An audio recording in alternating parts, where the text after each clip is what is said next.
Bonjour, c'est Domi. Je suis à mon jour 85 du défi des 100 jours saison 7 pour vivre une vie extraordinaire. Donc cette semaine, elle est particulièrement importante parce que j'arrive à la fin du défi. Les exercices sont sur des thèmes beaucoup plus vastes. C'est plutôt dans l'énergie et la spiritualité. En parallèle, j'ai repris une période longue de méditation de Joe Dispenza et j'ai pris le CD parce que pour voir le titre. En fait, c'est se connecter à de nouveaux potentiels. C'est une méditation bien particulière qui consiste quand même à la préparer avant. Et je me régale parce que je la fais tous les soirs. À quelle heure j'arrive, c'est pas grave, je la fais. Plutôt que le matin, j'ai changé pour voir la différence. C'est pas mal hein, le soir. Et hier soir, je suis rentrée, il était minuit et demi. Bah, j'ai fait 1 heure de méditation, mais je me suis même pas sentie fatiguée ce matin. Je suis vraiment super reposée. Je me sens bien. Qu'est-ce que j'ai marqué aussi? Je vois beaucoup plus de synchronicité en ce moment parce que je pense que j'arrive à la fin de ce défi et tout s'accélère. Je viens de passer une semaine vraiment dans une belle énergie, dans le partage, vraiment la joie, beaucoup de bonne humeur, beaucoup de rire. J'ai repris aussi un livre sur Ho'oponopono, retrouver, c'est se retrouver, c'est retourner au point zéro de Robert F. Ray. J'ai eu envie de reprendre ce livre parce qu'il fallait lire un livre qui nous inspirait. Et j'ai eu l'idée grâce à une amie, j'ai eu l'idée de relire ce livre. Et vraiment, il me convient en ce moment. Je reprends les bases de Ho'oponopono, mais d'une autre façon de le voir. C'est plutôt la façon du docteur Len. Et donc,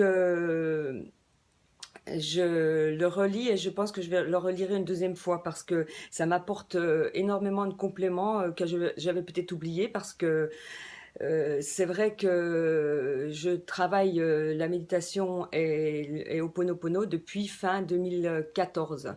Donc j'ai acquis une certaine habitude, un certain automatisme.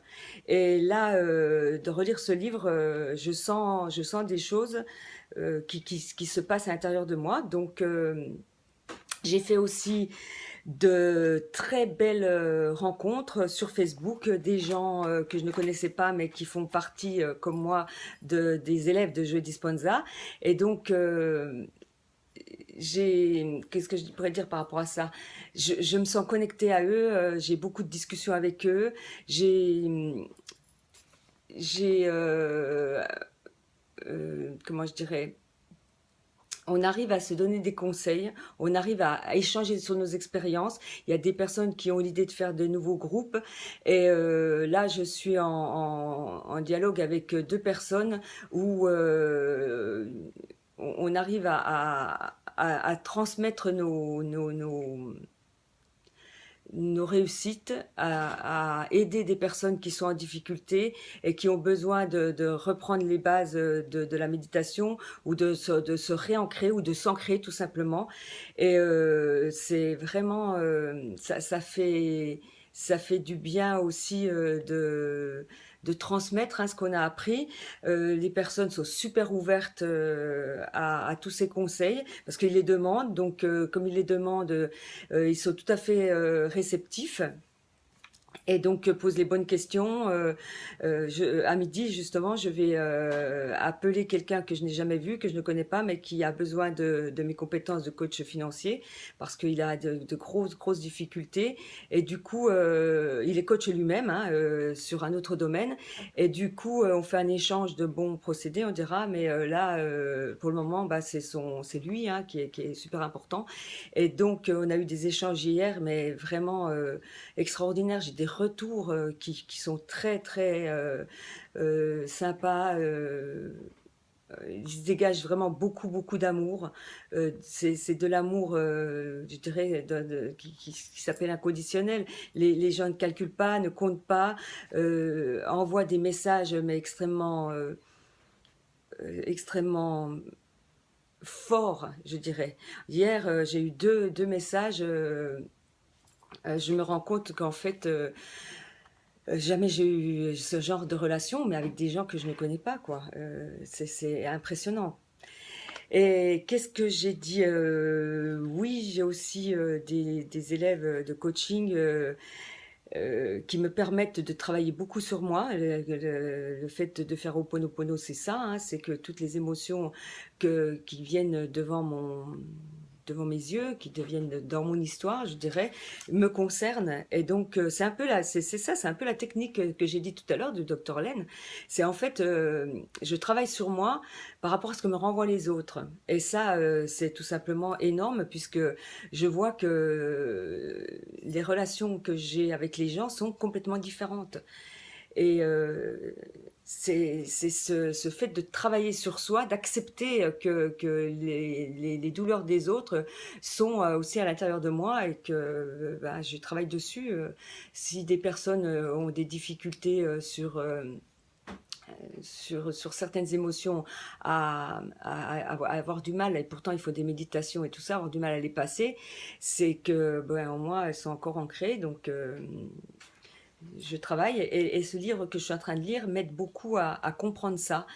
Et j'ai les bons mots quand je suis dans mes coachings, j'ai les bons mots, j'ai des retours extraordinaires là-dessus et je me rends compte que ils s'élèvent au fil des séances, quoi. On s'élève ensemble, je dirais. Donc cette semaine donc a été particulièrement enrichissante, géniale pour moi. J'ai déjà réfléchi sur ma prochaine saison, ma saison 8. Mais alors, ce qui est impressionnant, c'est que les synchronicités, elles ont un lien avec mon futur défi. Et je me rends compte que c'est peut-être pour ça que les débuts de mes défis sont un peu difficiles. Donc, parce que tout se réenclenche sur de nouvelles intentions. Donc, la magie qui s'opère, elle a un peu plus de mal à se mettre et se met en place à peu près vers mon 30e ou 40e jour. Mais là, je me rends compte que ça commence à se mettre en place. C'est énorme ce que je viens de me rendre compte. Donc, c'est vrai que les saisons, elles défilent. Elles ne se ressemblent pas, mais alors qu'est-ce qu'elles ont un lien entre elles, puisqu'il y a des choses que j'avais demandées à ma saison 2 ou 3 qui arrivent maintenant, même des intentions de la saison dernière arrivent aujourd'hui, donc c'est magnifique, quoi. Je me sens dans une super belle énergie. La fin de ce défi, ça va être explosif, quoi. Donc, je vous remercie et merci pour ces chaleureux messages que je reçois. J'en ai de plus en plus, ça fait un bien fou et je me rends compte qu'en fait on est nombreux à faire ces défis, à vouloir changer, à être différent, avoir un autre regard sur la vie. Les informations, ça nous intéresse plus du tout. Notre vie est beaucoup plus dans l'énergie, dans le plaisir, dans l'amour, plutôt que dans tous ces drames qu'on entend, quoi. Donc c'est ça aussi, hein, changer sa façon de voir les choses. Je vous dis à très bientôt. Bye bye au prochain bilan qui doit être vers le jour 90, je crois.